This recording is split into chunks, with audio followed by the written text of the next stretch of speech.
Hello friends, स्वागत है आप सबका आपके अपने यूट्यूब चैनल पर। आज हम लोग यूपी टेट 2026 के अंतर्गत बाल विकास यानी कि सीडीपी की हमारी चौथी क्लास है और इसमें इम्पॉर्टेंट 30 क्वेश्चंस को हम लोग डिस्कस करेंगे जो कि आपके एग्ज़ाम के पॉइंट ऑफ व्यू से बहुत ही इम्पॉर्टेंट है। यहाँ से क्वेश्चन आपको अपने एग्ज़ाम में डायरेक्ट देखने को मिलेंगे।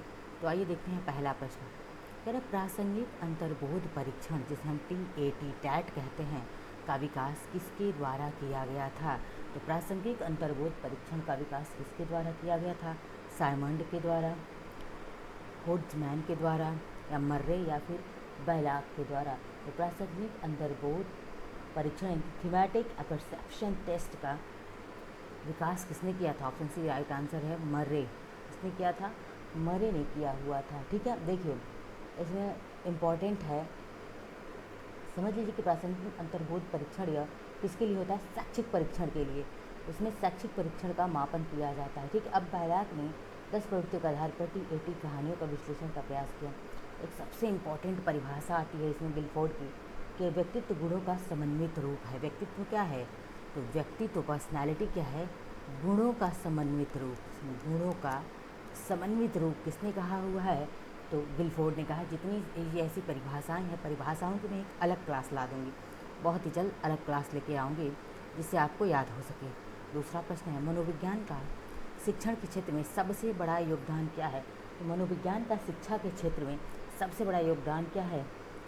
विषय केंद्रित शिक्षा, शिक्षक केंद्रित शिक्षा, क्रिया केंद्रित शिक्षा या बाल केंद्रित शिक्षा। ऑप्शन डी क्या होगा हमारा राइट आंसर होगा कि मनोविज्ञान का शिक्षा के क्षेत्र में सबसे बड़ा योगदान है कि चाइल्ड सेंटर्ड एजुकेशन होना चाहिए। ठीक है, बाल केंद्रित शिक्षा होनी चाहिए। तीसरा प्रश्न हमारा, निम्नलिखित में से कौन सा वृद्धि और विकास के सिद्धांतों से संबंधित नहीं है? पूछा है आपसे कि कौन वृद्धि विकास के सिद्धांत से संबंधित नहीं है?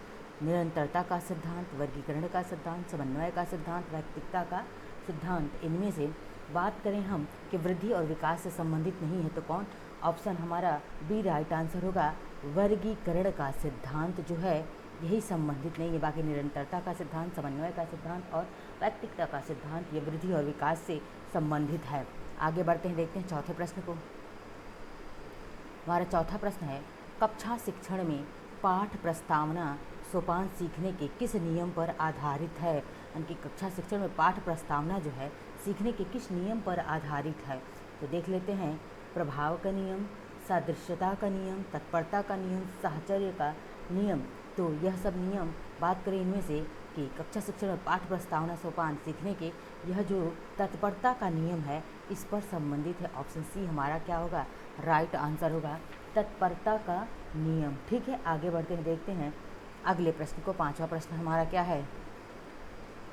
पांचवा प्रश्न है, संप्रत्यय निर्माण का प्रथम सोपान है। यानी कि सब संप्रत्यय मतलब क्या होता है कि सबसे पहले हम कोई प्रत्यय या संप्रत्यय बनाते हैं, उसमें उसका निर्माण में पहला सोपान पहला पद हमारा क्या होता है?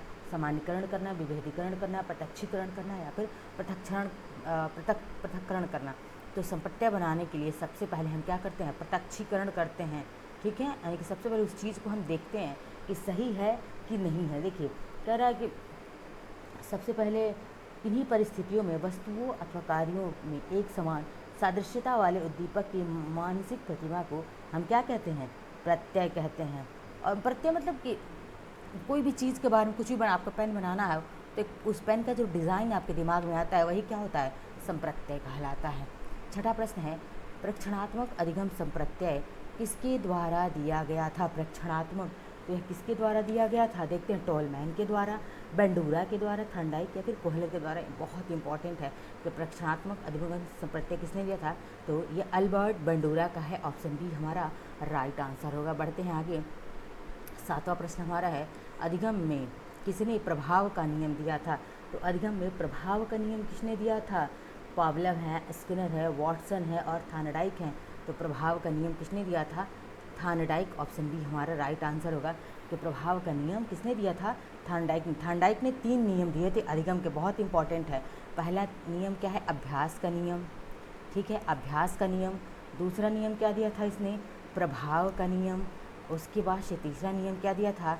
तत्परता का नियम। क्या दिया था? तत्परता का नियम। ये तीनों नियम किसने दिया था? थार्नडाइक महोदय ने दिया था, और ये थार्नडाइक के मुख्य नियम है, गॉड नियम भी इन्होंने दिया है, ये इनके मुख्य नियम है। 8वां प्रश्न है हमारा, निम्न में से किस विधि का उपयोग स्मृति के मापन के लिए नहीं करते हैं, इनकी मेमोरी के मापन के लिए हम नहीं करते हैं? प्रत्यावाहन मतलब दोबारा से रिकॉल करना, तार्किक विधि, पहचान विधि, पुनः सीखना विधि। तो इनमें से कौन सा जो है स्मृति के मापन के लिए नहीं है? तार्किक विधि, लॉजिकल मेथड, ये नहीं है, बाकी सब हैं। ठीक है, आगे बढ़ते हैं, ऑप्शन बी हमारा राइट आंसर होगा। आगे बढ़ते हैं 9वें प्रश्न की तरफ। 9वां प्रश्न है, बाल मनोविज्ञान का क्षेत्र है, यानी इसमें से बाल मनोविज्ञान का क्षेत्र कौन सा है? केवल शैशवावस्था की विशेषताओं का अध्ययन, केवल गर्भावस्था की विशेषताओं का अध्ययन, केवल बाल्यावस्था की विशेषताओं का अध्ययन, या गर्भावस्था से किशोरावस्था की विशेषताओं का अध्ययन? तो बाल मनोविज्ञान में हम ऑप्शन डी हमारा राइट आंसर है, गर्भावस्था से किशोरावस्था की विशेषताओं का क्या करते हैं? अध्ययन करते हैं। बढ़ते हैं अगले 10वें प्रश्न की तरफ। हमारा 10वां प्रश्न है, वह अवस्था जो माता के 21वें गुणसूत्र जोड़े के अलग न हो पाने के कारण होती है, क्या कहलाती है? उसे हम क्या कहते हैं? कौन सा गुणसूत्र है? याद रखिएगा 21वां गुणसूत्र है, वो अलग नहीं हो पाता तो उसके कारण कोई विकार होता है, उसे हम क्या कहते हैं? Down syndrome, Klinefelter syndrome, Turner syndrome, Wilson syndrome. तो उसे हम डाउन सिंड्रोम कहते हैं। क्या कहते हैं? डाउन सिंड्रोम कहते हैं। ऑप्शन ई हमारा राइट आंसर होगा। बढ़ते हैं दूसरे प्रश्न की तरफ। 11वां प्रश्न हमारा है, कोहलबर्ग के अनुसार किस अवस्था में नैतिकता बाह्य कारकों द्वारा निर्धारित होती है? तो किस अवस्था में जो है नैतिकता बाह्य कारकों द्वारा निर्धारित होती है? पूर्व पारंपरिक अवस्था, पारंपरिक अवस्था, पश्चात पारंपरिक अवस्था, उपरोक्त में से कोई नहीं। तो ऑप्शन ए हमारा राइट आंसर होगा। पूर्व पारंपरिक अवस्था में नैतिकता बाह्य कारकों द्वारा क्या होती है? प्रभावित होती है। देखिए कितनी स्तर बताए हैं नैतिक विकास के। कोहलबर्ग ने 3 स्तर बताए हैं। कौन कौन से? पूर्व परंपरागत स्तर, परंपरागत यानी कि पारंपरिक स्तर, और उत्तर पश्चात को हम क्या कहते हैं? उत्तर पारंपरिक अवस्था भी कहते हैं, याद रखिएगा इसको। आगे बढ़ते हैं, देखते हैं 12वें प्रश्न को। 12वां प्रश्न है, निम्नलिखित में से कौन सा एक सही क्रम है? तो देखिए सही क्रम कौन सा है? अंडाणु, शुक्राणु, ब्लास्टोसिस्ट या युग्मनज? ऑप्शन बी है ब्लास्टोसिस्ट, अंडाणु, शुक्राणु, युग्मनज। ब्लास्टोसिस्ट, युग्मनज, अंडाणु, शुक्राणु, या फिर सबसे पहले अंडाणु बनता है, फिर शुक्राणु बनता है, फिर युग्मनज, तब जाके अंतिम में ब्लास्टोसिस्ट बनता है। यही हमारा ऑप्शन क्या होगा? डी वाला राइट आंसर होगा। बढ़ते हैं नेक्स्ट 13 नंबर के क्वेश्चन की तरफ। 13वां प्रश्न है, अंतर्मुखी और बहिर्मुखी तथा उभयमुखी व्यक्तित्व का वर्गीकरण किसके द्वारा किया गया है? यानी कि यह वर्गीकरण जो है अंतर्मुखी व्यक्तित्व, बहिर्मुखी व्यक्तित्व और उभयमुखी व्यक्तित्व, इसका जो है वर्गीकरण किसने किया हुआ है? तो देखते हैं कि अंतर्मुखी को हम क्या कहते हैं? इंट्रोवर्ट कहते हैं, बहिर्मुखी को एक्सट्रोवर्ट कहते हैं, उभयमुखी को हम एम्बीवर्ट कहते हैं। और यह किसने दिया हुआ है? तो क्रैचमर ने, युंग ने, सेल्डन ने या स्प्रेंजर ने? किसने दिया? युंग महोदय ने दिया है। ऑप्शन बी हमारा राइट आंसर होगा। नेक्स्ट बढ़ते हैं 14 नंबर का क्वेश्चन हमारा, उदाहरण, निरीक्षण, विश्लेषण, वर्गीकरण, नियमीकरण निम्नलिखित में से किस विधि के सोपान हैं? इनमें से कौन सी विधि में ये सारी चीज़ें की जाती हैं? तो देखते हैं इनमें से हमारा कौन सा है? आगमन विधि, इसे इंडक्टिव मेथड कहते हैं। कौन सा मेथड कहते हैं? इंडक्टिव मेथड में हम एग्जांपल्स देते हैं, निरीक्षण करते हैं, विश्लेषण करते हैं, वर्गीकरण करते हैं, नियमीकरण करते हैं। देखिए जितनी भी शिक्षण विधियां हैं और उनके प्रतिपादक हैं उस पर भी बहुत ही जल्द क्लासेस आपकी आने वाली हैं, क्लास के साथ बने रहिए। 15वां प्रश्न है, अवधान के आंतरिक अथवा व्यक्तिनिष्ठ निर्धारक हैं। तो अवधान के आंतरिक और व्यक्तिनिष्ठ निर्धारक क्या है? देखिए इसमें अवधान में क्या रुचि होना चाहिए, लक्ष्य होने, अभिवृत्ति होनी चाहिए। ऑप्शन ए हमारा क्या होगा? राइट आंसर होगा। 16वें प्रश्न को देखते हैं। 16वां प्रश्न है, व्यवहारवादी, किस व्यवहारवादी ने कहा कि मुझे नवजात शिशु दे दो, मैं उसे डॉक्टर, वकील, चोर या जो चाहे वो बना सकता हूँ? ऐसा किसने कहा हुआ है? देखिए फ्रीमैन, न्यूमैन, वॉटसन या होलजिंगर? किसने कहा? वॉटसन ने कहा है कि मुझे एक बच्चा दे दो, नवजात शिशु दे दो, उसे मैं चाहे जो वो बना सकता हूँ। ठीक है, वॉटसन महोदय ने कहा हुआ। 17वां प्रश्न है, ध्यान आकर्षित होने में किसकी प्रमुख भूमिका होती है? तो ध्यान आकर्षित होने में किसकी इंपॉर्टेंट भूमिका होती है? उद्दीपन की तीव्रता की, उद्दीपन की उपादेयता की, उद्दीपन की विश्वसनीयता या उद्दीपन की सक्रियता की? तो किसकी सबसे ज़्यादा इंपॉर्टेंट भूमिका होती है? उद्दीपन की तीव्रता की, कि उद्दीपन कितना तीव्रता से हुआ है। ठीक है, 18वां प्रश्न हमारा, छात्रों में रुचि उत्पन्न करने की कला है, यह क्या कैसी कला है? तो शिक्षण की, सहानुभूति की, समदृष्टि की या फिर प्रेरणा की? तो छात्रों में रुचि उत्पन्न करना, इंटरेस्ट लाना, यह प्रेरणा की एक कला है। किसका है? प्रेरणा की, मोटिवेशन का। ठीक है, एक मोटिवेशन की कला है। नेक्स्ट बढ़ते हैं 19वें प्रश्न की तरफ। 19वां प्रश्न है हमारा, फ्रायड के अनुसार ग्रहण किए या सीखे हुए तथ्यों को धारण करने या पुनः स्मरण करने की असफलता को विस्मरण कहते हैं। विस्मरण का अर्थ है किसी समय प्रयत्न करने पर भी किसी पूर्व अनुभव का स्मरण करने या पहले से सीखी हुई किसी क्रिया को करने की असफलता। तो विस्मरण के बारे में आपसे पूछा है कि विस्मरण है क्या। विस्मरण वह प्रवृत्ति है जिसके द्वारा दुखद अनुभवों को स्मृति से अलग कर दिया जाता है, उपरोक्त में से कोई नहीं। तो विस्मरण क्या होता है फ्रायड के अनुसार? विस्मरण वह प्रवृत्ति है जिसके द्वारा दुखद अनुभवों को स्मृति से या मेमोरी से हम क्या कर देते हैं, अलग कर देते हैं। ऑप्शन सी हमारा राइट आंसर होगा। बढ़ते हैं नेक्स्ट 20वें प्रश्न की तरफ। 20वां प्रश्न है, SOR किसके द्वारा प्रस्तावित किया गया है, यानी कि SOR ये जो है किसके द्वारा ये थ्योरी दी गई है, यानी कि एस को क्या कहते हैं, स्टिमुलेशन ऑर्गेनिज्म रिस्पॉन्स, यानी कि क्या है, स्टिमुलेशन ऑर्गेनिज्म रिस्पॉन्स। यह थियरी किसने दिया हुआ है? तो वॉटसन ने दिया है, कोफ्का ने दिया हुआ है, कोहलर ने या गेस्टाल्ट वादियों ने। यह किसने दिया? देखिए सबसे SOR थियरी को दिया हुआ है, जिसने दिया है वुडवर्थ ने इसको प्रस्तावित किया था सबसे पहले। किसने दिया था? लेकिन इसका आंसर क्या माना जाएगा? तो गेस्टाल्ट वादी। किसने? वुडवर्थ ने 1954 में इसको दिया हुआ था। ठीक है, याद रखिएगा।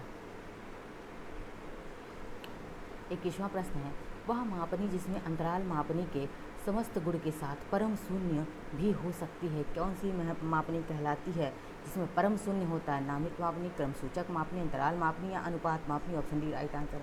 अनुपात मापनी जो होता है उसमें परम शून्य भी हो सकता है। कौन सी मापनी है? अनुपात मापनी। 22वां प्रश्न है, फ्रायड के अनुसार हमारे मूल्यों का आंतरिकीकरण किस में होता है? तो फ्रायड ने कहा है कि हमारे मूल्यों का आंतरिकीकरण कहाँ पे होता है? तो फ्रायड ने ईड, ईगो और सुपर ईगो क्या दिया था फ्रायड ने? तो फ्रायड ने ईड, ईगो और सुपर ईगो की बात किया था। किसने दिया है? यह फ्रायड ने दिया हुआ है। अब यह इसने कहा कि हमारे मूल्यों का आंतरिकीकरण किस में होता है?